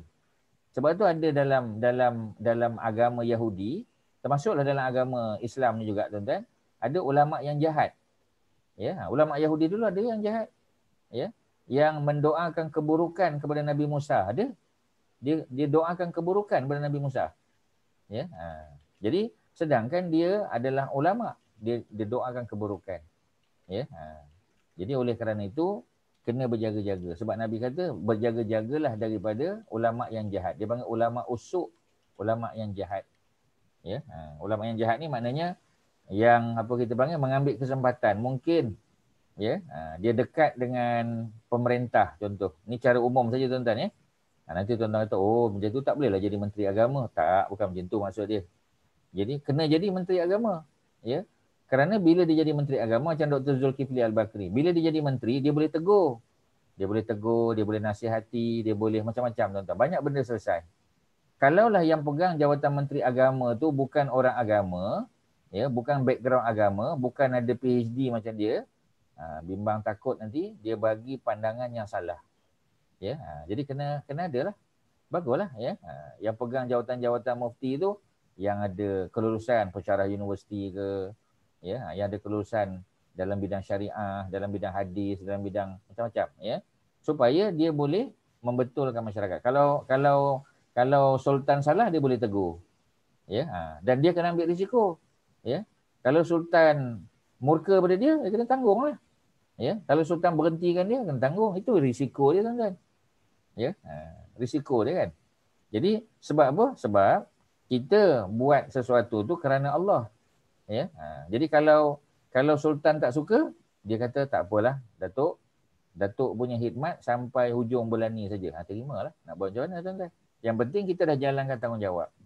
Ya, itulah risiko dakwah macam Nabi dulu kan. Kalau Nabi nak duduk di Mekah, Nabi nak jadi sultan, Nabi nak jadi pemerintah, boleh tak? Boleh. Dengan syarat satu hari, ya. Tahun ni sembah Allah, tahun depan sembah berhala. Tahun satu lagi sembah Allah balik. Ya, sebab itulah Allah turunkan ayat lakum dinukum waliyadin tu. Bagi kamu agama kamu dan bagi aku agama aku. Kerana apa tuan-tuan? Kerana mana boleh kita kongsi agama? Tak boleh. Kongsi raya pun tak boleh. Ya, tak ingat dulu di Indonesia kan? Zaman Pak Hamka jadi apa kita panggil? Presiden Persatuan Majlis Ulama Indonesia. Jadi kerajaan Indonesia pada masa tu ya nak buat apa kita panggil ya nak buat apa ni apa istilah dia ya zaman Soeharto lah ya nak buat kongsi raya. Kebetulan Christmas dengan hari raya haji ke raya puasa selang sehari je. Ya, selang sehari. Jadi oleh kerana selang sehari maka bila hari raya Islam orang kafir pun sama-sama merayakan. Bila hari Christmas sama-sama merayakan. Dia panggil kongsi raya. Mana boleh tuan-tuan. Ya, sebab hari raya dalam Islam adalah ibadat. Sebab tu pagi ada mandi sunat, ya, lepas tu ada solat sunat hari raya, ada ziarah orang, ada minta maaf, ada doakan taqabbalallahu minna wa minkum, ada macam-macam ibadah. Mana boleh sama dengan Christmas? Tak sama tuan-tuan. Tak boleh. Jadi oleh kerana tu dia telah disuruh supaya menarik balik fatwa kata tak boleh. Ya, jadi Pak Hamka, ya Profesor Hamka telah mengundurkan diri. Dia letak jawatan untuk menyelamatkan umat tuan-tuan. Ya, sebab dia tak nak tanggung dosa rakyat. Ya, jadi itulah risiko yang kena diambil. Maksud dia begitu ya. Jadi apabila Allah turunkan amanah dalam hati manusia, kemudian apa yang berlaku? Ya, kemudian Allah turunkan Quran pula.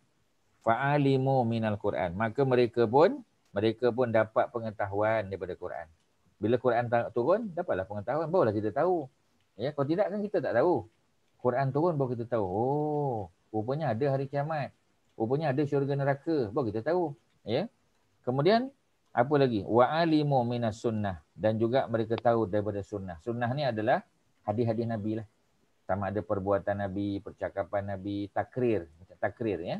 Takrir tadi macam Ustaz sebut tadi lah. Maknanya, recognition daripada Nabi. Bila orang tu buat, Nabi recognize. Ya, bila Nabi recognize maknanya benda tu boleh lah. Walaupun mungkin bukan yang terbaik kan. Ya, macam Ustaz selalu sebut, ya, contoh Qobliyah Maghrib kan. Qobliyah Maghrib. Jadi hadis dalam kitab Riyadhus Shalihin. Ya, Imam Nawawi bawa hadis ni. Ya, Ustaz dah sebut banyak kali tapi Ustaz bagi contoh mudah sebab kita dah selalu dengar. Orang tanya pada Anas bin Malik. Ya, orang tanya pada Anas. Orang kata Anas, ya, masa kamu jadi Nabi punya pembantu dulu, sebab Anas kan jadi Nabi punya PA kan. Jadi khodim. Khodim tu makna PA lah. Personal assistant. Kamu pernah tak tengok Nabi solat Qobliyah Maghrib? Dia tanya Anas. Anas kata, sepanjang aku dengan Nabi, 10 tahun Anas dengan Nabi ni, aku tak pernah tengok Nabi Qobliyah Maghrib. Tak pernah tengok. Walaupun sekali. Ya, kalau hadis tu berhenti kat situ, maknanya apa tuan-tuan? Qobliyah Maghrib ni tak ada. Ya, tetapi Anas kata, ada beberapa ketika ada sahabat-sahabat Nabi yang datang, mereka masuk dalam masjid, mereka buat Qobliyah Maghrib. Ya, dan Nabi tidak tegur. Nabi biarkan saja. Nabi tak buat. Tetapi Nabi biarkan ya Qobliyah Zo'a Maghrib yang dibuat oleh beberapa sahabat. Jadi macam mana nak kata tuan-tuan? Nak kata Qobliyah Maghrib tu yang mana? Afdal buat ke Afdal tinggal? Kalau setakat tu lah Ustaz bagi statement tadi. Afdal buat ke Afdal tinggal apa Haji Nazri? Buat ke tinggal Qobliyah Maghrib? Tinggal. Tinggal. Sebab Nabi suruh tinggal kan. Tapi kalau ada orang buat, salah tak? Tak salah. Kalau ada orang buat, tak salah. Tapi mana yang utama? Tinggal ke buat? Tinggal. Sebab Nabi kan. Sebab tu dalam hadis yang penuh, Nabi kata, solatlah sebelum solat maghrib. Maknanya solat fardu. Solatlah sebelum solat fardu. 2 kali Nabi sebut. Maknanya solatlah sebelum solat fardu merujuk kepada solat qobliyah lah. Ya. Liman sya'a, bagi sesiapa yang mahu. Jadi maknanya, dia bukan perintah wajib, dia bukan perintah sunat, tetapi kalau siapa nak buat, harus dapat pahala. Tapi meninggalkannya lagi besar pahala. Ya, tu cerita dia tuan-tuan. Ya, macam tu cara tengok hadis. Ya, jadi sebab tu kita yang dah belajar ni, kita tak payahlah buat qabliyah maghrib. Ya, tapi kalau kita masuk masjid, kita buat tahiyatul masjid. Ya, jadi tahiyatul masjid tuan-tuan boleh buat. Ya, maknanya kalau tuan-tuan datang kan, tuan-tuan datang apa kita panggil, waktu azan sedang berkumandang, Allahu Akbar, Allahu Akbar, kita dah sampai. Jadi bila kita parking kereta pun, kita masuk masjid, kita pun jawab azan, Allahumma rabbana zidna utam, selesai. Bila selesai apa kita buat? Kita tahiyatul masjid. Ya. Jadi kalau ada orang yang dia dah tahiyatul masjid, dia datang awal, dia nak buat qabliyah maghrib, boleh tak? Jawapannya boleh. Tetapi afdalnya tak buat qabliyah maghrib. Kalau dia dah buat tahiyatul masjid, apa dia buat? Angkat tangan berdoa. Sebab doa yang dipohon antara azan dan iqamah tidak bertolak. Jadi masa tu kita kena doa betul. Jangan borak dengan kawan. Nak borak nanti lepas maghrib tuan-tuan. Ya. In between azan maghrib dengan iqamah tu, itu memang one of the best time tuan-tuan untuk berdoa. Kerana doa pada waktu itu mustajab. Ya, la yuraddu doa, tidak tertolak doa bainal azan wal iqamah, yang dipohon, yang didoa oleh seseorang antara azan dan iqamah. So itulah cerita dia tuan-tuan. Kan selesai macam tu, ya. Jadi makna kita kena faham sikit. Tak perlulah hafal hadis dia, tapi paling kurang kita tahu makna dia. Sudahlah. Ya, selesailah tuan-tuan. Boleh Jadi oleh kerana itu, apabila kita menyebut tentang amanah, ni bab amanah sebagai permulaan saja, mukadimah, nak baca hadis dia panjang. Amanah yang dimaksudkan di sini ialah amanah yang Allah turunkan dalam hati manusia, baik lelaki maupun perempuan. Kerana nanti kita akan jumpa, kalau tak ada amanah, tak ada iman. Orang yang tak ada amanah, tak ada iman. Ya, tak ada amanah. Sebab amanah tu adalah salah satu sifat orang beriman. Sebab itu Nabi, ketika Nabi di Mekah, orang Arab Quraisy kalau nak keluar negeri, mereka akan minta Nabi tolong jaga barang-barang kemah mereka. Sebab itu Nabi dipanggil Al-Amin. Kerana Nabi adalah seorang pemegang amanah. Pasal apa Nabi pegang amanah? Pasal Nabi itu akan jadi seorang Nabi. Sebab itu Nabi ini orang yang sangat beramanah. Ya, itu cerita dia tuan-tuan. Boleh Okey, selesailah. Ada soalan silakan sebelum kita tamat. Ada apa-apa tuan-tuan? Assalamualaikum Ustaz. Waalaikumsalam warahmatullahi. Kalau kita dah masuk waktu solat fardu, tapi kita mengantuk, kita nak pilih nak tidur dulu ke teruskan solat? Kena tengoklah solat apa. Kalau solat maghrib tak boleh. Kalau solat isyak macam ni? Solat isyak boleh sebab melewatkan solat isyak tu afdal. Tapi dengan syarat boleh berjamaah. Okay. Kalau Linda lewatkan solat, katalah sebagai contoh kan, seorang isteri dah masuk waktu isyak dah. Jadi dia kata dia dah mengantuk sangat, tidur dulu dan kebetulan suami dia pun balik lewat malam tu. Suami dia balik lewat pukul 10 nanti baru sampai suami dia atau 10.30. Dan suami dia pun tak solat lagi. Tak solat isyak lagi. Jadi bila suami dia balik, dapat dia solat berjamaah dengan suami dia. Oh, afdal lah yang tu. Tidurlah dulu, tak apa.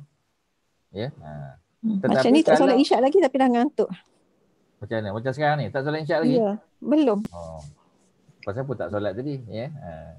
Ustaz, kalau suami dia dah solat tapi isteri dia belum solat, dia boleh solat sekali lagi lah macam mana Ustaz cakap tadi kan? Betul.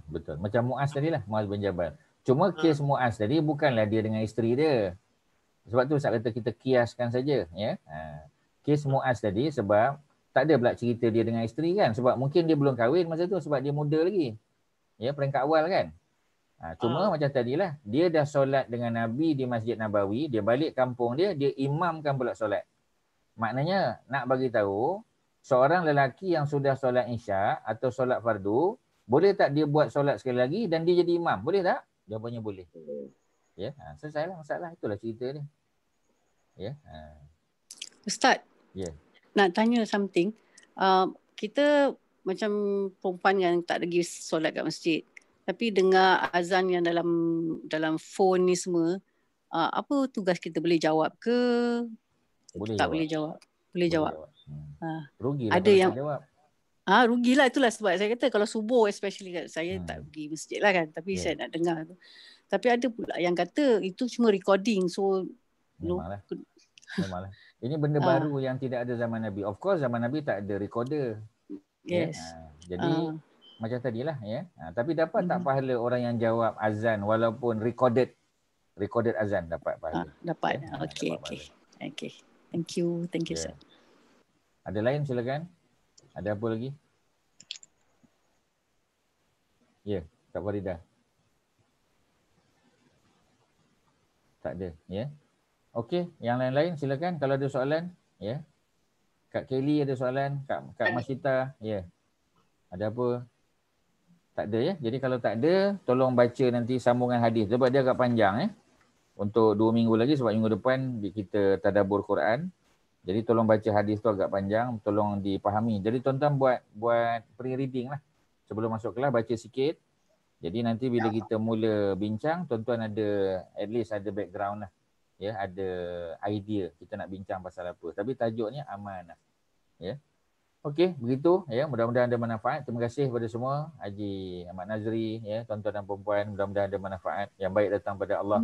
Kelemahan-kelemahan kita bersama mudah-mudahan jadi amal soleh kita malam ni tercatat di neraca Allah. Wassallallahu ala sayyidina Muhammadin wa ala alihi wasahbihi wasallam. Alhamdulillahirabbil alamin.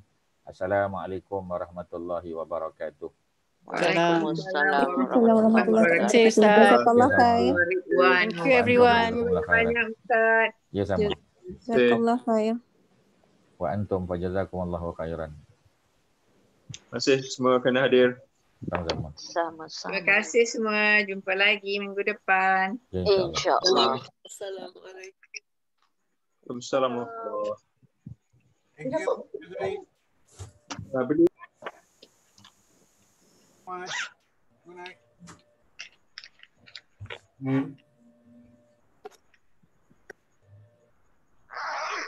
Okay, good night everybody. Assalamualaikum. Checking out. Salam. Terima kasih hadir semua. Sama. Keep safe. Keep yourself safe Makin banyak kes COVID ni. 2,000 pula hari ni 2,000 lebih. Iyalah. Inilah tu. Betul. Makin lama makin ada. Iyalah. Baik. Makin meningkat ni bukan berkurang. Itulah. Ini orang bukan balik kampung lagi lah kot. Iyalah. Boleh rentas daerah lah kan. Rentas negeri. Ya, Bye. See you. Okay. Assalamualaikum. Salam.